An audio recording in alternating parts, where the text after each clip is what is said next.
Hello বন্ধুরা, তোমরা নিশ্চয়ই আগের ভিডিওতে দেখেছো যে বাসের জন্য ওয়েট করছিলাম। তো সেই ফাইনালি বাস আমাদের চলে এসেছিলো। তো আমরা বেরিয়ে পড়েছি হাজব্যান্ড ওয়াইফ মিলে ঘুরতে। অনেক দিন পর ঘুরতে যাচ্ছিলাম। তো আমরা গিয়েছিলাম দীঘার উদ্দেশ্যে। তো ভোরবেলায় পৌঁছে গিয়েছিলাম। তো অনেক হোটেল বন্ধ ছিল বলে ফাইনালি একটা হোটেল দেখলাম খোলা। তো সেখানে চলে আসলাম। তো চলো তোমরা সাথে থাকো, এই হোটেলটা দেখি। বাইরে দিয়ে তোমার ভীষণ ভালো লাগলো, ভেতরে গিয়ে কেমন সেটা অবশ্য তোমাদের সাথে শেয়ার করব। তো সঙ্গে থাকো। তো আমার তো ভীষণ ভালো লেগেছিল, আমি একটা নিজের ভিডিও করছিলাম, দেখতে পাচ্ছ। আর এটা পার ডে ছিল 800 টাকা করে। তো আমরা দুদিন স্টে করব বলেই মোটামুটি 800 টাকার মধ্যে, 1000 টাকার মধ্যে আমাদের বাজেট রেখেছিলাম।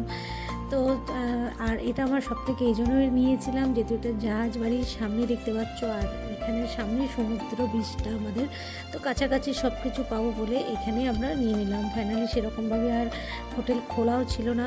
তো থাকো আমার সাথে, পরের নেক্সট ভিডিওতে আরও অনেক অনেক ভিডিও তোমাদের সাথে শেয়ার করব। চলো আজকের মতন টাটা, ভালো থেকো।